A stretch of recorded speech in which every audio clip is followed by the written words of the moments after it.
علی بھی اگلا سوال ہے، کیا قرآن حکیم کو جزدان میں لپیٹنا ضروری ہے، اور جب اسے دھویا جائے گا تو اس غلاف کا پانی کہاں پہ بہایا جائے گا؟ کیا آدمی اس سے گناہ گار نہ ہوگا؟ بس ساڈے کو گلاں رہ گئی ہیں۔ جزدان میں نہ لپیٹنا ضروری ہے سر، کیونکہ جزدان میں لپیٹا ہوا قرآن کھولتے ہوئے بھی 5 منٹ آپ کو چاہیے اس کو بند کرنے کے لیے بھی۔ میں تو کہتا ہوں مسجدوں میں سے جزدان اٹھائے، آپ شوکیس بنوائیں، آگے شیشہ ہو، ڈسٹ پروف، جس طرح سعودی میں آپ دیکھیں پیتل کی الماریاں ہیں، سامنے انہوں نے پلاسٹک، شیشہ پلاسٹک لٹکائے ہوئے ہیں، ڈسٹ پروف۔ جزدان میں نہ لپیٹیں۔ اور پھر اگلی بات یہ مصیبت کھڑی ہوگی کہ وہ جزدان کو دھوئیں گے، اس کا پانی کدھر جائے گا؟ سر جو کتاب و سنت کے اندر لکھا ہوا ہے جب اس پہ عمل نہیں کریں گے تو تہاڈا پانی نکلے گا۔ بالکل ٹھیک۔ وہ تو کسی نے نہیں سوال کیا، کوئی مسئلہ نہیں سر۔ کل کو آپ کہیں گے میں جب نہاتا ہوں تو داڑھی شریف سے جو پانی ٹپکتا ہے وہ کدھر جائے، یہ جو مسواک شریف سے جو وہ پانی تھوک بنتی ہے وہ کدھر جائے؟ اے سر شریف شروع اپنے کول رہنے دو، تہاڈی کوئی شاید شریف نہیں ہے، وہ کوئی مسئلہ نہیں، آپ دھو سکتے ہیں، کوئی ایشو نہیں اس کے اندر۔ صحیح۔ علی بھائی درود ابراہیمی افضل ہے یا کوئی بھی مختصر ترین درود بھی پڑھ سکتے ہیں، مثلا صلی اللہ علیہ وآلہ وسلم یا اللہم صلی علی محمد وعلی آل محمد، یا کوئی دوسرا درود خضری یا درود قادریہ وغیرہ وغیرہ؟ اے تے تو کولوں لا رہے ہیں قادری اور خضری، انہاں دا کیا تعلق ہے درود شریف نال؟ درود شریف تو وہی ہیں جو نبی علیہ السلام نے تعلیم فرمایا۔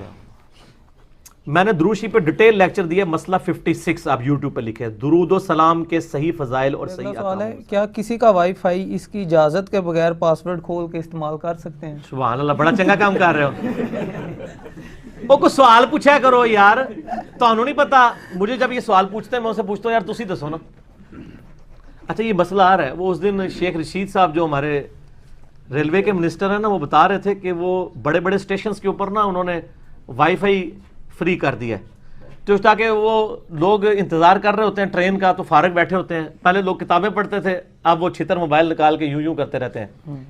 ٹھیک ہے، چھتر میں اس واسطے کہنا کہ میرے کو نہیں ہے نا، میں یہ نہیں کہ میں غریب ہاں، میرے کو 500 والا موبائل، سکون دی زندگی۔ اچھا وہ چارجر تو پچھلی گورنمنٹ نے لگوائے تھے، انہوں نے کہا ہم وائی فائی بھی دے دیتے ہیں تاکہ بیٹھ کے یوٹیوب دیکھیں۔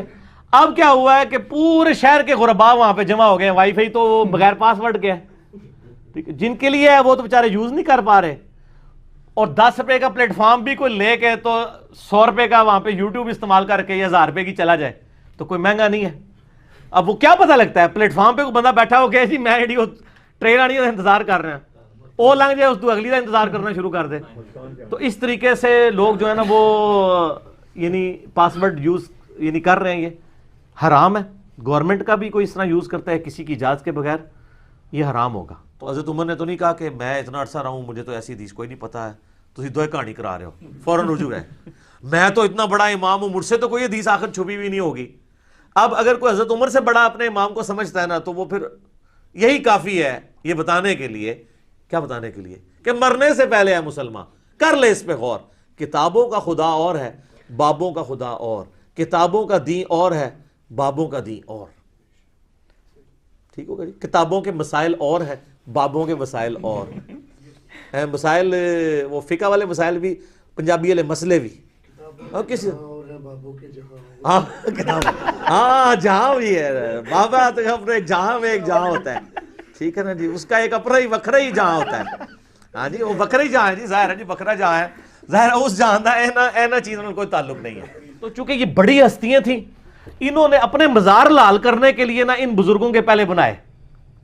یہ جو تاج محل ہے یہ کسی بزرگ کا مزار ہے؟ سعودی عرب میں میرے ابا جی گئے تو وہاں پہ سعودیہ والوں نے نا رمضان کا ایک اشتہار، وہ کیلنڈر جیسا چھاپتے ہیں وہ چھاپا ہوا، اور اس پہ تاج محل کی تصویر تھی۔ تو ابو نے ان سے پوچھا کہ یار یہ تاج محل، انہوں نے کہا جی یہ مسجد ہے، ان کا مسجد نہیں جی مزار جے، انہوں نے سارے ریٹریو کیتے، انہوں نے پتہ ہی نہیں سی مزار ہے، اور مزار بھی نور جہاں کا، شاہ جہاں کی بیوی کا مزار، ٹھیک ہے نا، کیا نام تھا جی؟ دیکھو بابا جی نے پتا ہے، منو نہیں پتا، تو میری فیلڈ نہیں ہے نا، کیا نام جیسے ممتاز محل۔ اچھا تو وہ تاج محل اس کا مزار بنا ہوا ہے، اب اس کے مزار کو حلال کرنے کے لیے پھر 2-4 بزرگاں دے، انہوں نے کہا سانو بھی تھوڑا بہت کر دیو نا، تھوڑا چونگا سانو بھی دیو، اس طرح مزار بن گئے۔ امام غزالی کا مزار بنا ہوا ہے، ٹھیک، حالانکہ شافعی وہ ہیں جن کی فقہ میں مزار بنانا حرام ہے، اس سے بڑھ کے شیعہ کی فقہ کے اندر مزار بنانا حرام ہے، مولانا اسحاق صاحب نے شیعہ کی فقہ کی کتابوں کے ریفرنسز بیان کیے ہیں, ان کے آئے میرے ساتھ مناظرہ کریں آپ, اور سارے مزار شیعہ نے بنائے ہوئے, ان کی فقہ میں تو حرام ہے, اور لیکن کیا کچھ ہو رہا ہے. تو اس میں یہ ہے کہ کتابوں, اسی لیے ہم کہتے ہیں علمی کتابی بنے آپ, علمی کتابی بنیں گے تو آپ ان چیزوں سے بچ جائیں گے. ٹھیک ہو گیا. قرآن میں تو جگہ جگہ آتا ہے اطیعوا اللہ و اطیعوا الرسول, تو ظاہر ہے جو بار بار یہ پڑھے گا وہ تو بار بار یہ کہے گا نا کہ آپ مجھے یہ نہ بتائیں کہ فلاں بزرگ فرماتے ہیں, فلاں مفتی صاحب کا فتویٰ ہے, مجھے بتائیں اللہ اور اس کا رسول کیا کہتا ہے, تو دماغ خراب ہو جائے گا. اچھا ہے سیانے جے, انہوں نے پتہ ہے کہ یہ کام خراب ہو جانا ہے. کر رہے ویسے ٹھیک ہو تسی, دنیاوی اعتبار سے بالکل ٹھیک کر رہے ہیں کہ قرآن حدیث پڑھنے سے بندہ ان کے مسلک پہ نہیں رہے گا. آپ مسلمان بن جائے گا, ان کے مسلک کا بندہ نہیں بنے گا, بندے کا پتر بن جائے گا, علمی کتاب علمی کتابی ہو جائے گا. ٹھیک ہو گیا. بس زیادہ نہیں نا شعر, وہ کہتے ہیں نہیں بار بار پڑھتا ہے. سر تو انہوں پتہ نہیں ہے, اصل میں اس معاشرے میں جو بندہ بھی کتاب و سنت کی بات کرے اس پہ پہلا انہوں نے فتویٰ لگانا ہوتا ہے کہ کوئی نیا فرقہ لانچ ہو گیا, یہ وابی ہو گیا, یہ فلاں ہے. تو اس لیے ہم خود ہی اعلان کر رہے ہیں, کوئی وابی تو کبھی نہیں کہے گا میں وابی نہیں ہوں, کہ نہ میں وابی نہ میں بابی, میں ہوں مسلم علمی کتابی, نہ میں وابی ہوں نہ بابوں کا ماننے والا, بابوں کا دفاع کرنے والا بابی ہوں. یہ بابی میں نے ٹرم ڈیوائز کی ہے, ان کے بزرگوں نے صرف ایک ٹرم ڈیوائز کی تھی نا, وابی, تو اپنے لیے وہ ٹرم ڈیوائز کرنا بھول گئے تھے. ٹھیک ہے نا. وہ آپ کو پتا ہے نا, نیوٹن نے ویلاسٹی آف ساؤنڈ کا ایک فارمولہ ایف ایس سی میں پڑھایا جاتا ہے. ویلاسٹی آف ساؤنڈ کیلکولیٹ کرنے کے لیے اس نے ایک میتھمیٹیکل فارمولہ ڈرائیو کیا تھا کہ جو آواز کی رفتار ہے وہ کتنی ہے. اچھا وہ جب اس فارمولے میں ویلیو لگا کے کیلکولیٹ کی گئی نا, ایف ایس سی کے اسٹوڈنٹس جنہوں نے پری انجینئرنگ کی ہے ان کو اس بات کا پتہ ہے, ایون پری میڈیکل والوں کو, فزکس تو وہ پڑھتے ہیں. تو آپ ایسے جا کے یوٹیوب پہ بھی لکھ لیجیے گا Newton's formula to calculate the velocity of sound. تو وہ ویلاسٹی میں ایرر آتا تھا, وہ پوری زندگی کوشش کرتا رہا کہ یہ ایرر کیا ہے, وہ کور نہیں ہوا. اس کے یعنی مرنے کے بعد ایک اور میتھمیٹیشین آیا لیپلاس, ٹھیک ہے, جس کی لیپلاس ٹرانسفارم بھی ہے, اور میں میکینیکل انجینئرنگ میں پڑھائی جاتی تھی, ایون وہ الیکٹریکل انجینئرنگ میں پڑھائی جاتی ہے. لیپلاس نے نا وہ فارمولے کی غلطی پکڑ لی. اس نے پھر بتایا کہ اس نے جو یعنی ساؤنڈ ویوز کی جو ٹریولنگ ہے کو کنسیڈر کیا نا, یہ ایڈیابیٹک ہوتی ہے. تو اس میں اس نے پھر وہ ایڈیابیٹک فارمولے کو جب فٹ کیا تو وہ بالکل صحیح آ گیا. ان کے بزرگوں سے بھی غلطی ہوئی ہے, اس کی کریکشن بعد میں ہوئی ہے. انہوں نے وابی وابی وابی وابی ٹرم ڈیوائز کی, لیکن اپنی کرنا بھول گئے, ہم جو مرضی کریں. تو ہم نے بتایا کہ نہیں یہ ہیں بابی, بابوں کا دفاع کرنے والے. ہم نے اسی قافیے پہ کہہ دیا اور پھر عرض بھی کر دیا کہ نہ میں وابی نہ میں بابی, میں ہوں مسلم علمی کتابی. اب اس کا ایک نیا ورژن بھی آ گیا سر, میں تھا وابی میں تھا بابی, اب ہوں مسلم علمی کتابی. یہ ایک بندے نے نیچے شعر لکھا ہوا تھا, ٹھیک ہو گیا نا. اس نے اس کی یعنی اس میں پیروڈی میں ایک جو ہے نا وہ اپنے دل کا درد بھی بیان کر دیا. ٹھیک ہے. اچھا اس واقعے میں آپ دیکھیں اللہ تعالیٰ نے اپنی قدرت کی نشانی دکھائی. ایک رزلٹ تو یہ نکلا. دوسرا رزلٹ یہ نکلا کہ کوئی پیغمبر بھی خود سے مردہ نہیں زندہ کر سکتا. یعنی اگر یہ حضرت ابراہیم خود کر سک رہے ہوتے تو اللہ تعالیٰ سے ریکویسٹ کرتے, ایک خود ذبح کرتے ان کو زندہ کر لیتے, جیسے شیخ عبدالقادر جیلانی نے کیتا ہے. ہاں میں چوبہ تے نال مارنا ہے. وہ کہتے ہیں جی وہ شیخ عبدالقادر جیلانی کو ایک عورت ملنے کے لیے آئی تو وہ خود مرغی کھا رہے تھے اور اس عورت کا بچہ جو ان کا اسٹوڈنٹ تھا وہ روکی سوکھی کھا رہا تھا. تو اس عورت کے دل میں بات آئی کہ یہ کیا, نہیں خود مرغا کھا رہے ہیں اور میرے بچے کو یہ کھلا رہے ہیں. تو انہوں نے اس کے دل کا حال بانپ لیا. کہانی تے کہانی کہتے ہیں جب انہوں نے مرغی کھا لی نا تو جتنی ہڈیاں وہاں پڑی ہوئی تھی نا اس کے اوپر انہوں نے ہاتھ پھیرا اور کہا اللہ کے اذن سے زندہ ہو جا. یہ جو شریف لوگ ہیں وہ یہ کہتے ہیں قم باذن اللہ. جو بدماش قسم کے بزرگوں کے ماننے والے وہ کہتے ہیں انہوں نے کہا قم باذنی, میرے حکم تو زندہ ہو جا. ہاں تو مرغا جو ہے نا وہ زندہ ہو کے تو وہ کٹ کٹ کٹانگ کرتا ہوا وہاں سے بھاگ گیا. انہوں نے کیا کہ جدو تیرا منڈا اس لیول تے پہنچے گا نا وہ بھی کوکڑ کھا لے, یعنی جب تیرا بیٹا بھی اس بزرگی پہ پہنچ جائے گا نا اب وہ بھی پھر مرغا کھا لے. تو جان کی مان پاؤں تو عرض کروں کہ ہمارے نبی علیہ السلام تو پوری زندگی روکھی سوکھی کھاتے رہے ہیں، ٹھیک ہے، اور آپ ان بزرگوں کے بارے میں کلیم کرتے ہیں کہ یہ نبی کے طریقے پہ تھے. تو نبی علیہ السلام کا یہ طریقہ تھا، اس طریقے سے وہ ایجوکیٹ کیا کرتے تھے لوگوں کو. ویسے نبی علیہ السلام سے مرغی کھانا بھی ثابت ہے، بخاری مسلم میں حدیث ہے، لیکن شاید وہ ایک دفعہ ہی مرغی کھائی ہوگی آپ نے. آپ کی زندگی تو بڑی یعنی فقر کے اندر گزر رہی تھی. اور وہ اکیلے آگے جا کے کافروں کے لشکر میں گھس گئے، صحیح بخاری کے الفاظ ہیں، اور انہوں نے کہا کہ میں تو احد کے میدان میں سے جنت کی خوشبو پا رہا ہوں. اور کئی کافروں کو انہوں نے جہنم واصل کیا اور اینڈ پہ خود بھی شہید ہوئے. اور بخاری کے الفاظ ہیں کہ ان کے جسم پہ اتنے زخم لگے تھے کہ ان کی شناخت بھی نہیں ہو رہی تھی. اور صحابہ کہتے ہیں جب ہم نے زخم گنے تو 80 سے زیادہ زخم ان کے پورے جسم پہ لگے ہوئے تھے، جس میں چہرہ بھی بگڑ چکا تھا. یہ اکثر لوگ کہتے ہیں نا کہ فلانے دا موت وقت چہرہ بگڑ گیا. چہرہ بگڑنے سے کیا ہو جاتا ہے؟ جنگوں کے اندر صحابہ کے مسلے ہوئے ہیں، ناک کان آنکھیں تک نکالی گئی ہیں. وہ تو آخرت کی زندگی کا تعلق ہے. دنیا میں کسی کا چہرہ بگڑ گیا، کسی کی لاش کے چیتھڑے اڑ گئے، اس سے یہ تو نہیں ہوا کہ وہ کوئی مطلب اولیاء اللہ میں سے نہیں ہے. ضروری ہے اولیاء اللہ وہی ہوں جو پوری زندگی آپ کو تو درباروں میں بھیجتے رہیں اور آخری وقت میں جب بیمار ہوں تو آغا خان میں داخل ہوں، وہاں پہ مہنگا علاج کروائیں، اور اس کے بعد وہ کہتے ہیں جی چہرہ بڑا نورانی سیدھی لگتا ہے ستے نے. ظاہر ہے کوئی عام بندہ بھی آپ نے اس کو کبھی سوئی ہوئی حالت میں تو نہیں دیکھا ہوتا. مجھے بتائیں جتنی بھی سلیبریٹیز ہیں چاہے علماء میں سے ہوں یا کوئی اور، ان کو آپ نے کبھی سوئی ہوئی حالت میں دیکھا ہے؟ یا جب وہ تازہ تازہ نہا کے نکلتے ہیں تو آپ نے کبھی دیکھا ہے؟ وہ تو اب کسی بندے کو بھی نہلائیں اور اس کو پیارے سا اس کو کنگھی شنگھی کر دیں اور اس کا چہرہ صاف کریں تو وہ لگتا ہے کہ لگتا سی اینجی ستے ہیں تو اینجی لگنا ہے. اس میں کیا مطلب تعلق ہے؟ عجیب لوگ وہ اسی طرح، وہ جس کو بھی آپ دیکھیں اسی طرح ہی لگتا ہے. ٹھیک ہے جی، چہرہ نورانی تھا. ظاہر ہے وہ اب نلا دھلا کے آپ نے ان کو رکھا ہے تو وہ اس طرح ہی نظر آئیں گے. ہاں ایک 1.5-2 ہفتہ پیارے ہیں جو باہر تھے پھر پتہ لگ جائے گا کہ انہاں کو نورانی ہے. علی بھائی ایک بھائی کا سوال ہے کہ کیا زلیخا کی شادی یوسف علیہ السلام سے ہو گئی تھی اور اسے دوبارہ جوان کر دیا گیا تھا؟ اللہ تعالیٰ نے یوسف علیہ السلام کی دعا کی. ہاں جی ہو گئی تھی، ایران کی فلم میں ہوئی تھی، اسرائیلی روایتوں میں ہوئی تھی، حقیقت میں کوئی نہیں ہوئی ہے. یہ زلیخا نام بھی قرآن و حدیث میں کہیں نہیں آیا. یہ تاریخی روایتیں ہیں کہ زلیخا جو ہے وہ بعد میں بڑی نیک ہو گئی تھی، پھر بوڑھی ہو گئی، حضرت یوسف علیہ السلام کے معجزے سے وہ دوبارہ جوان ہو گئی، پھر حضرت یوسف نے شادی کر لی. فلمی سٹوری بنانے کے لیے بہت اچھی ہے یہ، لیکن اس کی کوئی حقیقت نہیں. وہ راوی کہتے ہیں کہ ہم نے پھر اپنی آنکھوں سے دیکھا کہ وہ عورت پاگل ہو گئی. ٹھیک ہے جی، اور وہ اپنی زمین میں جو ہے وہ پھرتی تھی، کوئی اس کو منہ نہیں لگاتا تھا، اور اسی زمین جس زمین کی محبت میں اس نے ایک جھوٹا الزام لگا دیا تھا، ایک دن ایک اندھے کنویں میں گری اور مر گئی. اور جب وہ پاگل ہو گئی نا تو وہ ایک ہی جملہ بولتی تھی کہ مجھے سعید کی بدوا لگ گئی، مجھے سعید کی بدوا لگ گئی. جس طرح مولویاں نو انجینئر دی بدوا لگ گئی، یہی کہنا سانو بدوا لگ گئی.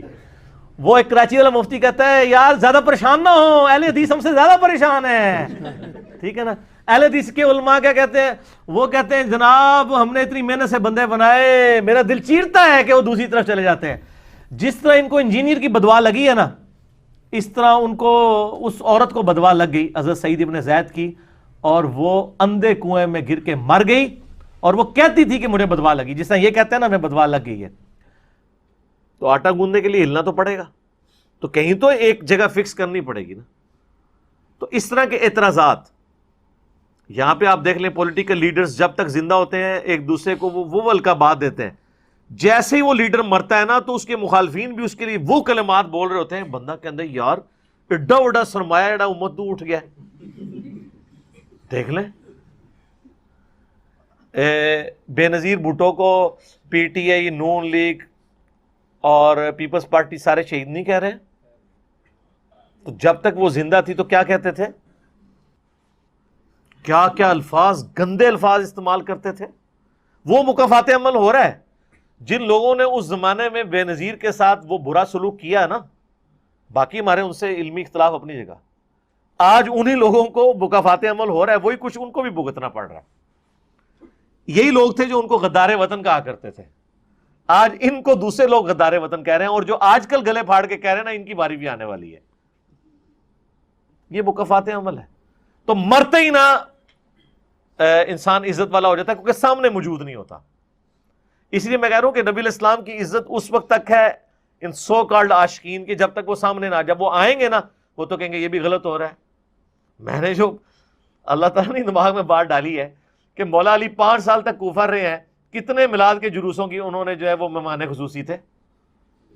یہ ذرا بریلویوں سے پوچھیں نا، ایسے منہ کھول کے بیٹھ جائیں گے، ان کو بھی پتا چلے گا یار یہ کیا پوچھ لیا ہے. تو سمپل سوال ہے بھائی، علیکم بسنتی و سنت الخلفاء الراشدین المہدیین. تو یہ کہتے ہیں نا جی وہ جبرائیل جھنڈا لے کے آئے تو ایک ادھر لگا تو ادھر لگا. بھائی جبرائیل لے کے آئے سن تو مولا علی کو نہیں پتا لگا کہ جبرائیل جھنڈا لے کے آئے تو میں بھی کوفے دی اپنی مسجد باریک جھنڈا لاواں. چلو لائٹنگ نہیں سی ہو سکتی اس ٹائم، لائٹنگ نہیں تھی، جھنڈے تو لگ سکتے تھے نا. حضرت علی تو خود رسول اللہ کا جھنڈا اٹھا کے جنگ بدر میں احد میں آگے چلا کرتے تھے. تو آپ نے کتنے جھنڈے اٹھائے ہیں میلاد کے؟ کوفے کے 5 جلوس تو نکالے ہوں گے نا، 5 دفعہ تو ربیع الاول آیا ہوگا نا، ہے کر دیں گے. تو جب تک آپ کریٹیکل انالیسز نہیں کرتے نا، لوگوں کو بات نہیں سمجھ آتی کہ یہ بات کیا ہو رہی ہے. تو یہ میں آپ کو بالکل وثوق سے کہہ رہا ہوں کہ آج نبی علیہ السلام آ جائیں، انہوں نے کہنا یہ وہ ہے ہی نہیں پیغمبر، نہیں مانیں گے. یہ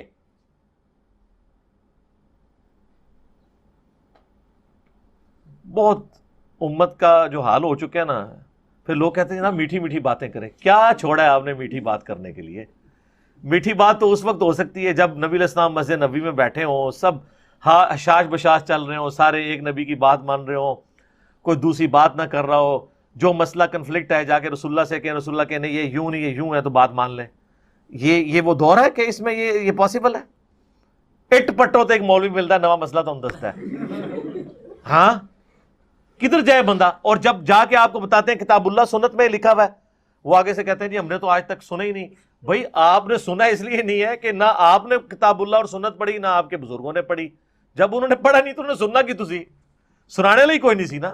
یوٹیوب حافظہ اللہ ہی کوئی نہیں سی کہ تو سننا سی انہوں نے. یہ تو آج ہے نا کہ زمین نے اپنے خزانے اگل دیے ہیں، ورنہ ہماری بھی یہ دعوت اسی پلیٹ فارم پہ دفن ہو جانی تھی. اتنے شہروں میں ملکوں میں جو آگ لگی ہوئی ہے کہ جناب وہ ایک منڈا آیا جی اور وہ کسی نے نہیں چھڑتا جی، ٹھیک ہے یہ کچھ ہونا تھا. یہ منڈے نے بہت پہلے آ جانا سی. یہ یوٹیوب ہوتی تھے، کئی منڈے آئے بیچارے ٹر گئے رو پٹ کے، کیونکہ ایک علاقے سے باہر نہیں تھی آواز نکلتی. آپ یہ جہاں پہ جو بڑی عمر کے لوگ بیٹھے ہوئے ان سے پوچھیں، جب یہ لوگ چھوٹے چھوٹے تھے تو باقاعدہ ٹانگوں میں بسوں میں لوگ لٹک کے جاتے تھے کہ جی فلاں گاؤں میں ایک مولوی آیا ہے، فلاں شہر دا بڑا اچھا بولتا ہے سننے کے لیے. اور وہ سال میں یا 2 سال بعد یا 5 سال بعد ایک دفعہ ہی اس نے آنا ہوتا تھا، شاید پوری زندگی دوبارہ نہ آئے. لیکن آج تو آپ کو جانا ہی نہیں پڑتا. آپ نیٹ چلائیں اور کہیں جی انجینئر صاحب کو ہم نے گھر بلانا ہے، ہم حاضر ہو جائیں گے، کیا حکم ہے میرے آقا. یہ ہے برکت. یہ کہتے ہیں جناب پہلے کیوں نہیں ہوا؟ پہلے ہی کچھ ہوتا تو تسی یہ کچھ بھی دیکھ لیندے. پہلے یہ کچھ تھا نہیں نا. ہاں اگر ہم کوئی ایسی بات لے آئیں جو ان کتابوں میں نہ لکھی ہو، وہ آپ ہمیں آ کے پکڑیں. کتابیں پہلے کی تھیں. اب اس پہ غصہ اپنے مولویوں پہ کھانا چاہیے کہ انہوں نے نہیں آپ کو بتایا اس میں کیا لکھا ہے، یا جو بتا رہا ہے اس پہ کھانا چاہیے کہ تو نے مجھے کیوں بتایا کہ یہ قرآن میں یہ لکھا ہوا تھا، تیرا قصور ہے. نہ تو دسدا تھا نہ میرا ذہن الجھدا. یہ تو اسی طریقے سے ہے کہ بلی جو ہے نا اس کو دیکھ کے کبوتر آنکھیں بند کر لے کہ میں آنکھیں کھول لی تو بلی دیکھ کے میں خوف کھا جاؤں گا. تو آنکھیں بند کرنے سے تو اگر بلی بھاگ جاتی ہے نا تو پھر آپ آنکھیں بند کر لیں، تو بلی کیا بھاگ جائے گی؟ بہتر تو یہ ہے کہ آنکھیں کھولیں اور بلی کو دیکھ کے تو اپنے لیے کوئی بچنے کا سامان کریں. اچھا قسم کے حوالے سے ہی کہ اگر کوئی شخص قسم کھا لے اور یہ کہے کہ تم مجھ سے شادی کر لو اور میں تمہیں طلاق نہیں دوں گا، میں قسم کھاتا ہوں، ہائے صدقے، اور بعد میں دے دے طلاق، تو ایسے ہی ہوتا ہے اس پہ، اور بعد میں دے دے طلاق، تو اس کی جی ایسا ہی ہونا چاہیے. حیثیت ہاں اس کی وجہ یہ کہ لو میرج جو وہ پھر لبدے پھرتے ہو لو میرج میں، تو وہ یہ لو میرج جو ہے نا وہ، اسی لیے میں کہتا ہوں لو جو ہے نا وہ میرج کے بعد ہونا چاہیے. پہلے ہوا کامیاب نہیں ہوتا، ناکامی کے چانس زیادہ ہوتے ہیں. تو یہ جو اس قسم کے دعوے کرتے ہیں نا جی میں قسم کھاتا ہوں کہ تمہیں طلاق نہیں دوں گا، اور بعد میں وہ طلاق دے دیتا ہے، تو اب اس کو قسم کی فکر پڑ گئی ہوتی تو زنانی جاتی رہی ہے، خالی تو نے فکر پڑ گئی کہ عہدہ کے کریے. تو اگر 3 طلاقیں دی ہیں پھر تو رجوع نہیں ہو سکتا. اور اب تو پاکستان میں ماشاءاللہ سزا بھی رکھ دی گئی ہے، بہت اچھی بات ہے. کٹھی 3 طلاقیں دینی نہیں چاہیے. ایک طلاق دی ہے تو 3 مہینے کے اندر آپ رجوع کر سکتے ہیں، 3 مہینے سے زیادہ گزر گیا تو نئے نکاح نئے حق مہر کے ساتھ آپ رجوع کر سکتے ہیں. تو رزلٹ ان واقعات سے یہ نکل رہے ہیں. یہ وہ سارے رزلٹ ہیں جو آبویس ہیں، لیکن آپ حیران ہوں گے کہ جو بزرگ بابوں کے ماننے والے ہیں ان کے دماغ اس طرح کے واقعات سے کدھر اور ہی چلے جاتے ہیں. عبد المصطفیٰ اعظمی صاحب احمد صاحب بریلوی صاحب کے خلیفہ ہیں اور چند شائستہ بریلوی علماء میں سے ہیں، سینئر بزرگوں میں سے. ان کی کتابیں کافی مقبول ہیں بریلوی بزرگوں کے اندر، جس طرح یہ نعیم الدین مراد آبادی ہیں، مفتی احمد یار خان نعیمی ہیں، اس طرح بڑے بڑے بزرگوں میں وہ آتے ہیں. انہوں نے ایک کتاب لکھی ہے عجائب القرآن اور غرائب القرآن، یعنی قرآن میں جو عجیب واقعات ہیں، حیران کن واقعات نا، تو وہ سارے انہوں نے جمع کیے ہیں اور یہ واقعہ بھی اس میں جمع کیا ہے. اب ہے تو بڑی نیکی ہے کہ چلو کوئی صرف قرآن کے واقعات پڑھنا چاہتا ہے. جس طرح آپ بھی دیکھ رہے ہیں کچھ عرصے سے ہمارے بھی واقعات آ رہے ہیں، ہاروت ماروت کا واقعہ آیا ہے، یونس علیہ السلام کا واقعہ آیا ہے، اور پچھلی دفعہ ہم نے قارون کے واقعے کو ڈسکس کیا، بلعام بن باورا کے بارے میں. بلعام بن باورا بھی اسے کہتے ہیں، بلعام بن باورا بھی کہتے ہیں. تو انہوں نے بھی یہ لکھا، بہت اچھی بات ہے. لیکن جو میں نے رزلٹ نکالے ہیں، جو نکلتے ہیں، یہ نہیں انہوں نے نکالے. انہوں نے سے رزلٹ یہ نکالا کہ اس سے پتہ چلا کہ مردے بھی سنتے ہیں.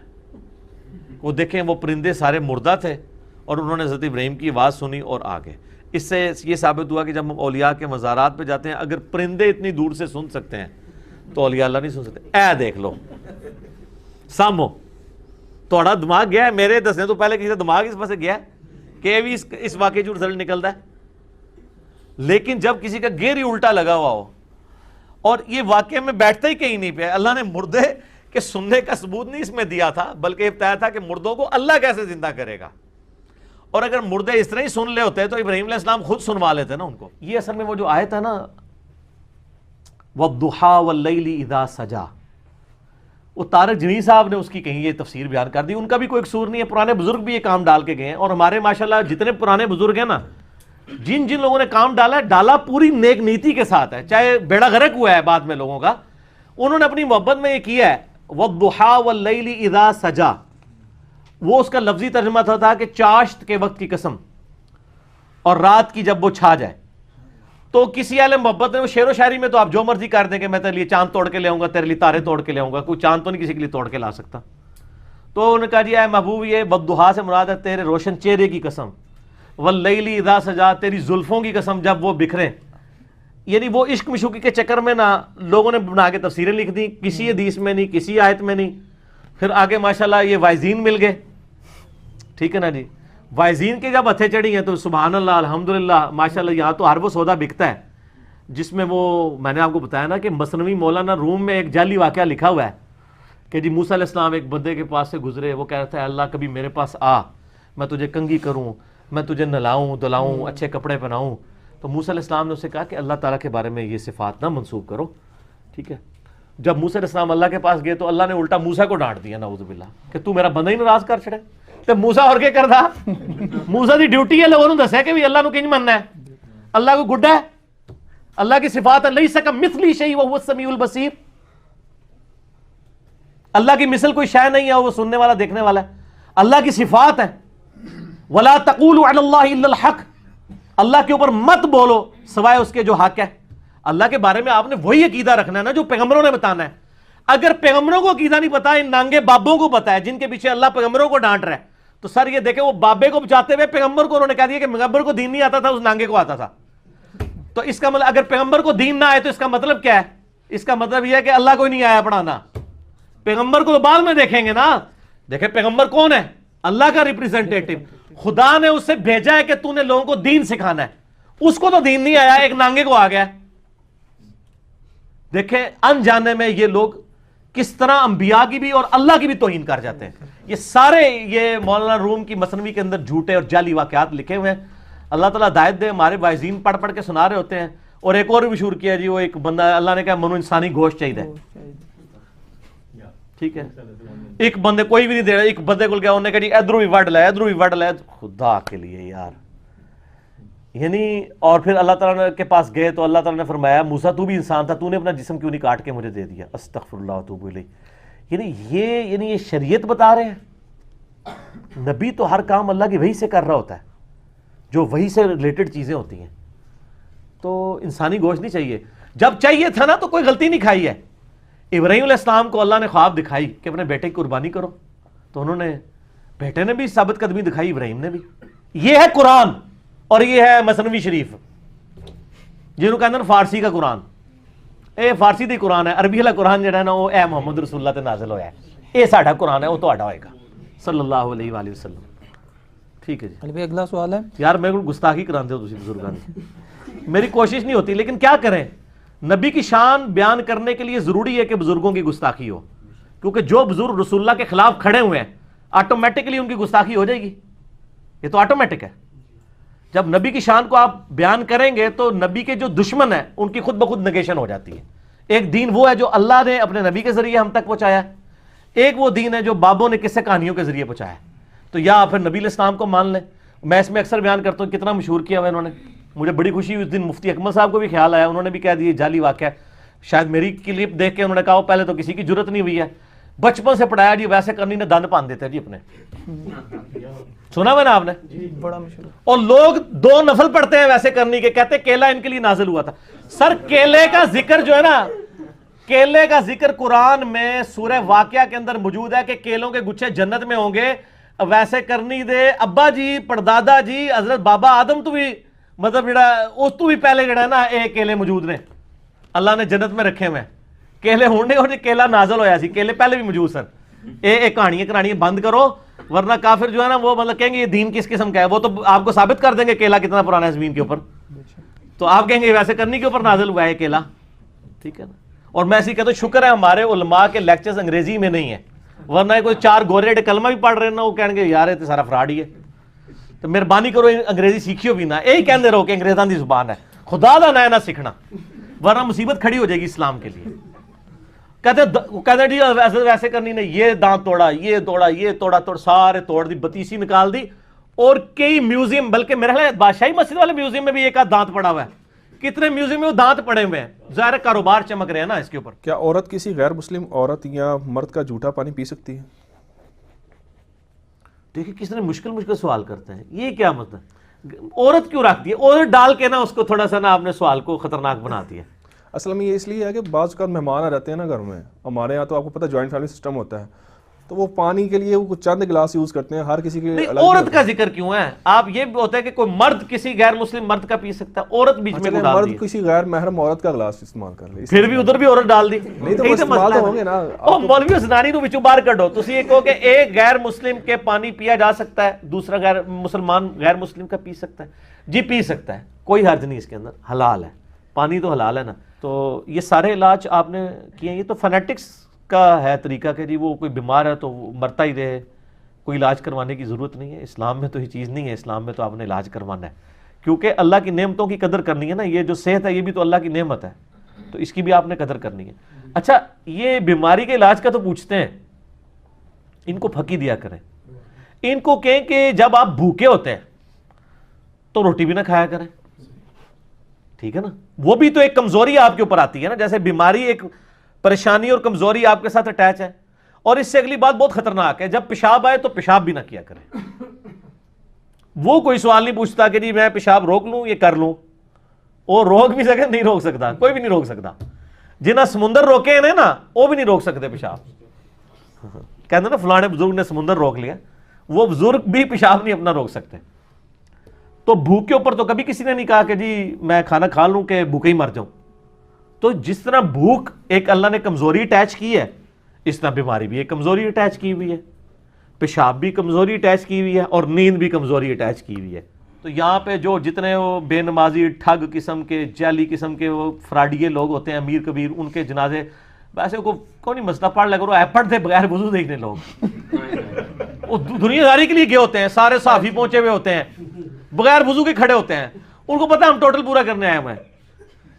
مجھے خود ایک 22ویں گریڈ کے آفیسر میرے بڑے وہ قریبی دوست ہیں, سینئر ہیں, وہ ریٹائر ہوئے پہ ان کے 70 سال عمر ہو چکی. وہ کہتے ہیں ضیاء الحق کے زمانے میں, کہتے ہیں میں ان کے ساتھ تھا, تو ایک دفعہ پنڈی وہ کہتے ہیں لیاقت باغ کے پاس کسی جگہ انہوں نے آنا تھا, تو میری ڈیوٹی یہ تھی کہ میں نے ان کے لیے وضو کا پانی ارینج کرنا تھا, کیونکہ نمازی بڑا پکا تھا ضیاء الحق. اس کی ساری کمزوریاں, لیکن فوج میں اس نے جس طریقے سے اسلام کو داخل کیا ہے مسجدوں میں, اور ایک کلچرل یہ اس کو بہت بڑا کریڈٹ جاتا ہے. تو کہتا ہے میں نے سردیاں تھی تو پانی وغیرہ گرم کر کے لوٹا رکھا ہوا تھا, تو کہتے ہیں میں نے کہا سر وضو, ان کا بیٹا میں تو مجھے پتا تھا عصر کی نماز کا وقت ہے تو میں تو گھر سے وضو کر کے آیا ہوں. تو کہتا ہے وہ جنرل صاحب جب نماز کے لیے کھڑے ہوئے تو کہتے ہیں باقی لوگوں نے وضو کیے بغیر ہی پیچھے کھڑے ہو کے جا کے. تو یہ جو جنازے پڑھ بھی ہوتے ہیں نا, یہ زیادہ تر بغیر وضو کے کھڑے ہوتے ہیں, ان کا پڑھا نہ پڑھا برابر ہی ہے. ٹھیک ہو گیا.